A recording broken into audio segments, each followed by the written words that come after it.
এই গাণিতিক সমস্যাটি Pubali bank limited junior officer cash 2012 এর নিয়োগ পরীক্ষা এসেছিল।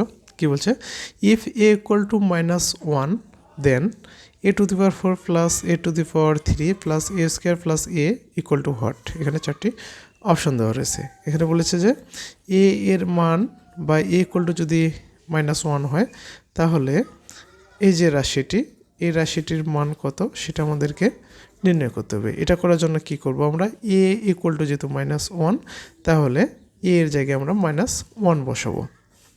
তো আমরা -1 বসিয়ে দিই।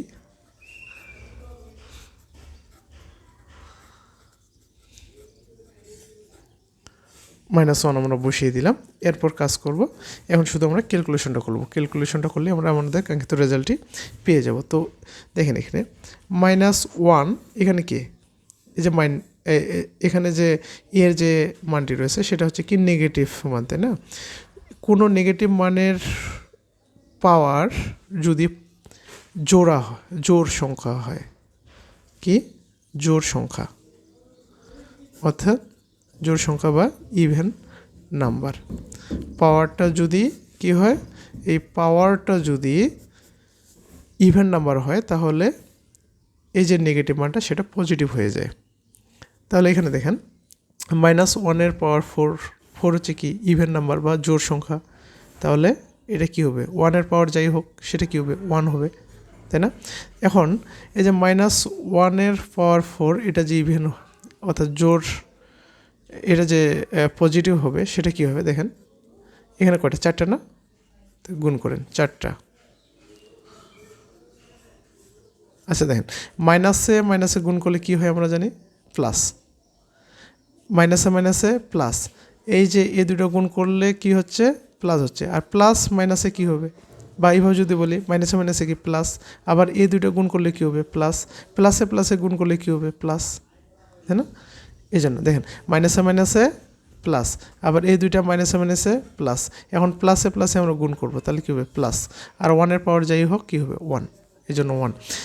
এখানে আবার যদি বিজোড় সংখ্যা হয়, পাওয়ারটা যদি কি হয় বিজোড় সংখ্যা, তাহলে কি হবে, এই মাইনাসেই হবে, ঠিক আছে? যদি জোড় সংখ্যা হয় তাহলে সেই মানটা দাঁড়াবে পজিটিভ, আর যদি বিজোড় সংখ্যা হয় তো মানটা থাকবে নেগেটিভ। তাহলে এখানে যেহেতু -1 পাওয়ার 3 রয়েছে তাহলে এর মানটা হবে নেগেটিভ, অর্থাৎ এখানে হবে মাইনাস, আর 1 পাওয়ার যাই হোক সেটা কী হবে, 1।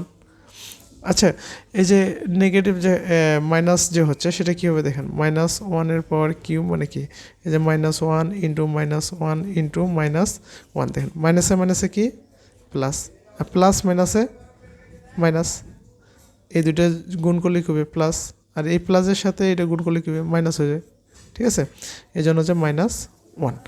তাহলে এখানে দেখেন এর পাওয়ারটা কি জোড় সংখ্যা, তার মানে এটা কী হবে, প্লাস হবে, 1 স্কোয়ার মানে কি 1 হবে, তাই না? এখানে কি এখানে পাওয়ার হচ্ছে কি 1, তার মানে কি কোনো কিছু নেই মানেই তো 1, তাই না? বিজোড় সংখ্যা, তাহলে কি মাইনাসে থাকবে, এই মাইনাসে কী হবে, প্লাস হবে, যে 1, তাহলে +1 -1 কী হয়, দেখেন সরি এখানে কি প্লাস মাইনাসে কী হবে, মাইনাস হবে, ঠিক আছে? দেখেন এই যে +1 -1 কেটে যাচ্ছে, আবার +1 -1 কেটে যাচ্ছে, এগুলো কী হচ্ছে, 0 হচ্ছে। তাহলে এই রাশিটির মান কত পেলাম আমরা, 0। অপশন হচ্ছে সি। তো আশা করি বুঝতে পেরেছেন, বুঝতে না বলে কমেন্টে জানাবেন, আবারও বুঝিয়ে দেওয়ার চেষ্টা করবো। এখানে একইভাবে আরেকটি গাণিতিক সমস্যা দেওয়া রয়েছে। এখানে বলেছে কি যে এ ইকুয়াল টু যদি হাফ হয় তাহলে এই যে 2a + 1 ইন্টু 4a² - 2a + 1 এর মান কত, এটা আমাদেরকে নির্ণয় করতে হবে। আমরা যে কাজটি করব, এই এর জায়গায় মানটা বসিয়ে দেবো। তাই এর মান কত, হাফ + 1, ঠিক আছে, 4, এর মান কত, হাফ, ঠিক আছে? তো স্কোয়ার দিই, এটা যেহেতু ফার্স্ট ব্র্যাকেট ব্যবহার করতেছি তাহলে আমরা কাজ করি এখানে সেকেন্ড ব্র্যাকেট ব্যবহার করি, -2, এর মান কত, হাফ + 1, ঠিক আছে, সেকেন্ড ব্র্যাকেট ক্লোজ। এখন আমরা কি করব, ক্যালকুলেশন করব। দেখেন এই দুটো কি 1 আর হাফ গুণ অবস্থায় রয়েছে, তাহলে 2 কেটে যায়, এখানে 1 + 1 থাকে, তাই না?